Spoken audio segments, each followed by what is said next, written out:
ई class दीपलाना में आप सबका स्वागत है। आज की हमारी कक्षा है 7 और विषय हम पढ़ने जा रहे हैं हिंदी। और हिंदी विषय में आज का जो हमारा प्रकरण है वो है संज्ञा। तो संज्ञा किसे कहते हैं या संज्ञा की परिभाषा क्या है? तो संज्ञा की परिभाषा वैसे तो हम 2 वाक्य में वैसे पढ़ सकते हैं या लिख सकते हैं, और आप पढ़ के भी आए हो छठी क्लास में कि किसी व्यक्ति, वस्तु, स्थान या भाव के नाम को संज्ञा कहते हैं। लेकिन हम इसे और ज़्यादा समझने का प्रयास करेंगे परिभाषा को। जैसे व्यक्ति, वस्तु, स्थान या भाव के नाम को संज्ञा कहते हैं। तो व्यक्ति का नाम है, जैसे राम है, श्याम है, मोहन है, ये सारे क्या है? व्यक्ति के नाम। वस्तु जैसे मेज है, कुर्सी है, ये सारी क्या है? वस्तु है, लेकिन इनको नाम दे दिया गया कि ये इनकी पहचान दे दी गई, तो वो इनकी क्या है? संज्ञा है। तो इस प्रकार से संज्ञा और नाम है वो एक दूसरे के पर्याय है। स्थान जैसे स्थान है, जैसे नूर है, हनुमानगढ़ है, जयपुर है, ये सारे क्या है? स्थान है, लेकिन इन स्थानों को भी नाम के द्वारा एक पहचान दी गई है, तो वो क्या है? उनकी संज्ञा हो गई। भाव है, भाव वो भी क्या है? व्यक्ति के मन के भाव होते हैं, तो उन भावों को भी एक नाम दिया गया है। भी व्यक्ति क्या महसूस करता है वो ही उसके भाव होते हैं, तो उनको भी अलग अलग नाम दिया गया है। जिस प्रकार का भाव व्यक्ति महसूस करता है कि वो खुश है या वो दुखी है, तो वो खुश होना, वो दुख, वो सारे क्या है? उस भाव के नाम है, यानी उनकी संज्ञा है। तो इस प्रकार से हमारी परिभाषा बनती है कि किसी व्यक्ति, वस्तु, स्थान या भाव के नाम को संज्ञा कहते हैं। तो ये परिभाषा मैं यहाँ पर लिख रही हूँ अब संज्ञा की।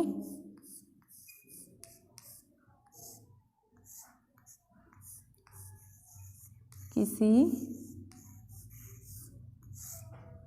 व्यक्ति, वस्तु, स्थान या भाव के नाम को संज्ञा कहते हैं।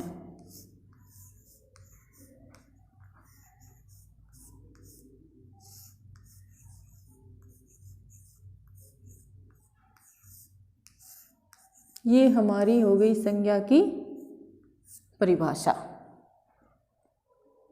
अब परिभाषा के बाद संज्ञा का जो अगला चरण है वो है संज्ञा के भेद। संज्ञा के भेद।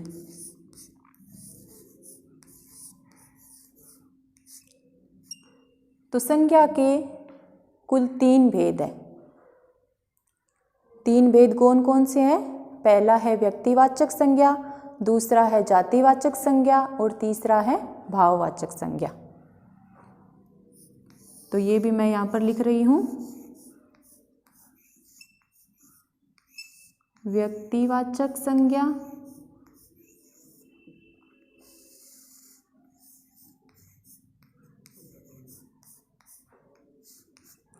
दूसरा है जातिवाचक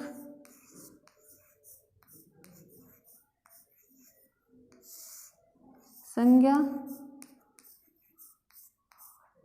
और तीसरा है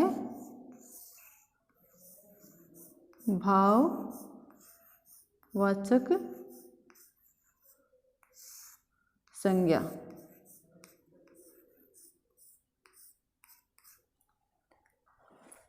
तो ये तीनों संज्ञा के भेद है। तो पहला है व्यक्तिवाचक संज्ञा। तो व्यक्तिवाचक संज्ञा किसी व्यक्ति, वस्तु, स्थान विशेष के नाम को व्यक्तिवाचक संज्ञा कहते हैं। यानी उस व्यक्ति, वस्तु या स्थान को जो विशेष नाम दिया जाता है वहाँ पर होगा व्यक्तिवाचक संज्ञा। जैसे उदाहरण मैं लिख रही हूँ यहाँ पर, जैसे मोहन,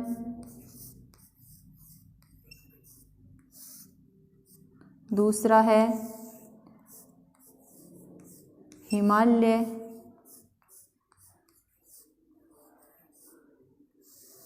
तीसरा है गंगा,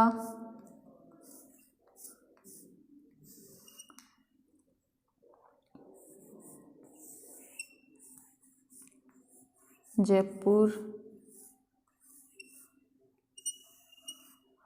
तो यहाँ पर मोहन क्या है? व्यक्ति विशेष का नाम है।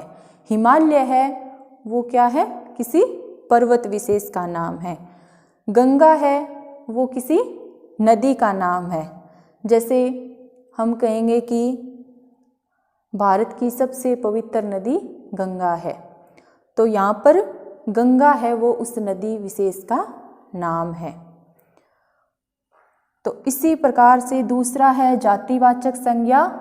जातिवाचक संज्ञा में व्यक्ति, वस्तु, स्थान आदि के समूह को ये संबोधित करेगा। यानी जातिवाचक संज्ञा है वो तो क्या है? अनेकों के लिए है, और व्यक्तिवाचक है वो एक के लिए है। तो आप इसमें एक ये अंतर देख सकते हैं, व्यक्तिवाचक एक के लिए, जातिवाचक अनेक के लिए। जैसे मैं उदाहरण लिख रही हूँ, इससे आपको और ज़्यादा स्पष्ट हो जाएगा। जैसे लड़का,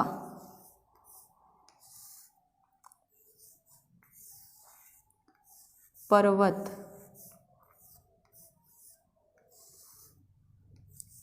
तीसरा है शहर।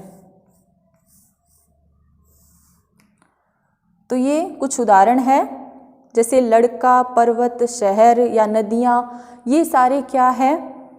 जातिवाचक संज्ञा है, क्योंकि ये किसी एक के लिए नहीं, अनेक के लिए ये संज्ञा दी गई है।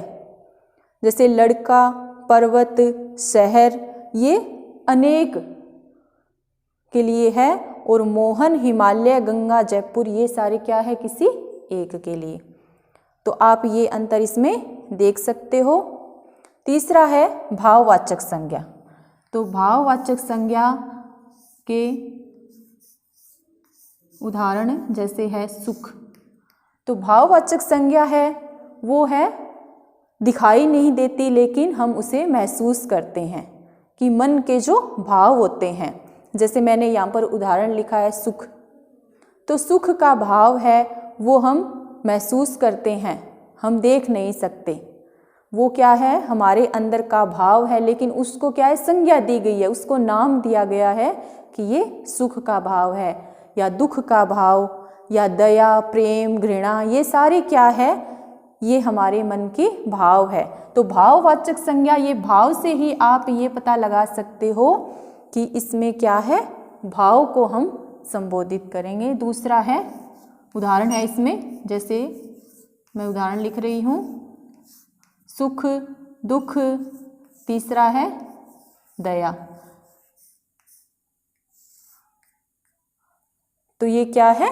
भाववाचक संज्ञा। तो भाववाचक संज्ञा में भी एक अंतर आ गया कि ये हमें दिखाई नहीं देते।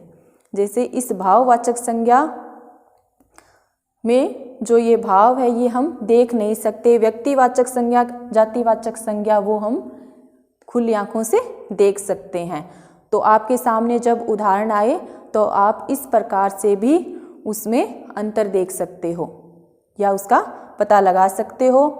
तो इस प्रकार से अब जब आप कोई सा भी पाठ पढ़ो तो उसमें शब्द आए तो कुछ ऐसे संज्ञा शब्द है, आपको उसकी पहचान करना है और उसको अपने नोटबुक में लिखना है। धन्यवाद।